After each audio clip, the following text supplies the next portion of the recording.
Hola, ¿cómo están? Buenas noches. Quiero saludar a dos personas que hemos invitado para esta emisión de Sapiens porque consideramos y realmente necesitamos del valor de la experiencia del trabajo que vienen realizando hace muchos años. Primero, a una persona que ha estado ya como especialista hace algunas emisiones y que hoy nos acompaña en el estudio finalmente, Pablo Bustillos, querido. Pablo, con el codito, Ángel, director de gracias. Libertades Laicas.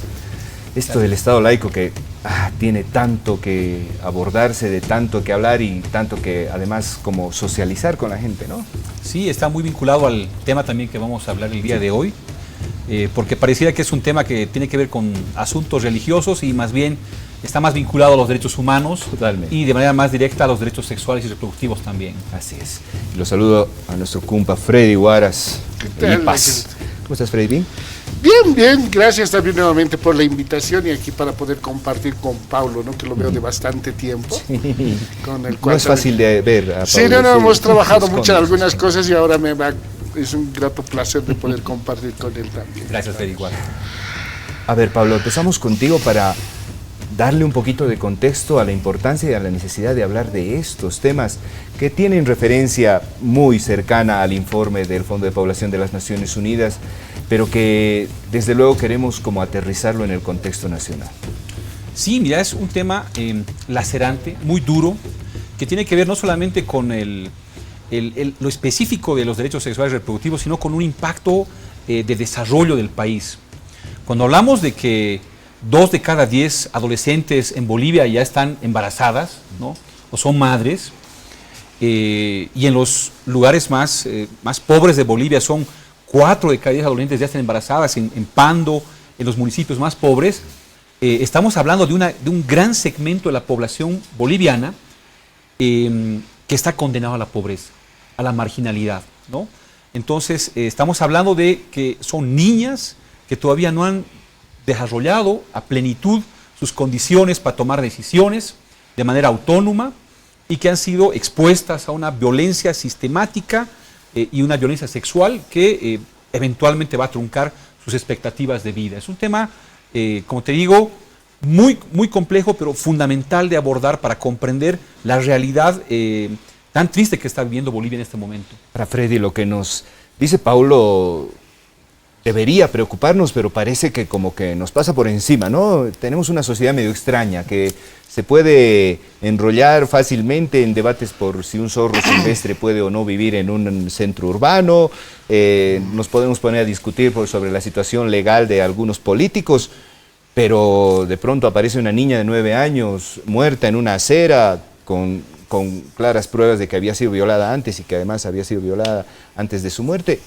Parecería que nos indigna un ratito, pero no pasa nada más. ¿Qué nos está pasando a nosotros en este tema? ¿Ya lo hemos naturalizado? ¿Qué es lo que pasa? Sí, es complicado, ¿no? A la hora de ver todas estas cifras que aparecen también, de acuerdo a los datos del Ministerio de Salud, por ejemplo, 2.663 casos de embarazos de niñas menores de 15 años se habría dado el 2019. Pero si hacemos una comparación entre enero y mayo, ahora hay ya 632 casos de embarazos de niñas. Pero esas son cifras oficiales, que hay de aquellas cifras negro, que... ¿no? Entonces, lo que tú dices parecería una naturalización, una normalización de que niñas o adolescentes aparezcan embarazadas y por lo tanto hay que darles el mismo tratamiento que a personas adultas que tienen en algunos casos los embarazos deseados, por ejemplo, pero sin hacer ningún análisis, ninguna apreciación sobre qué sucede con niñas menores de 15 años, porque ahí podemos demostrar que generalmente son víctimas de violencia sexual, ¿no?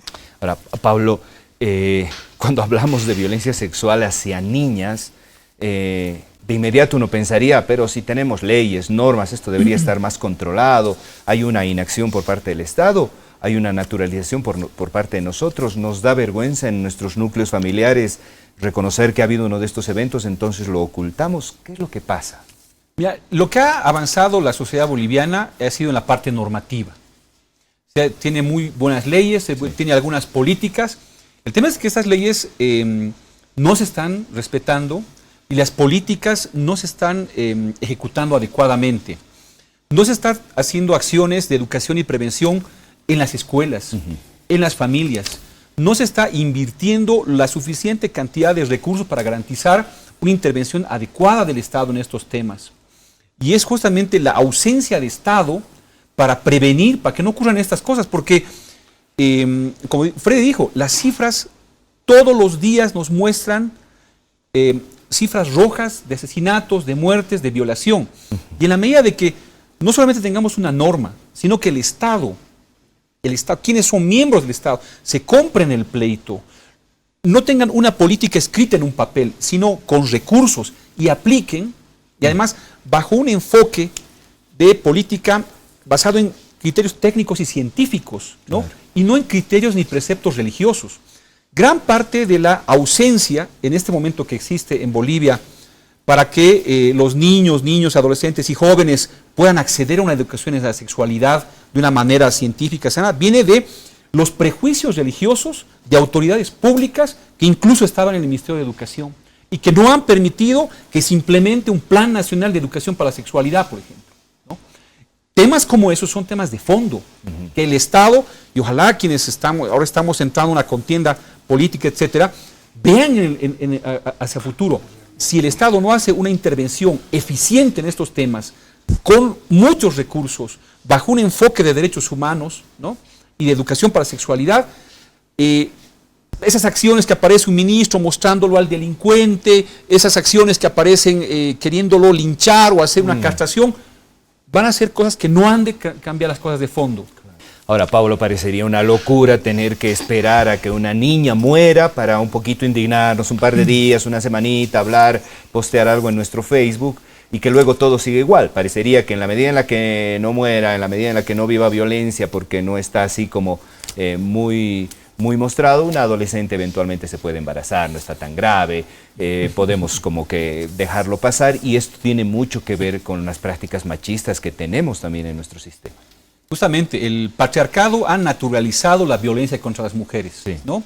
Y esa naturalización la vemos en lo que tú mencionas, es decir, se ha naturalizado de tal manera que la gente no se lo ve como tú dices, como algo que está ocurriendo.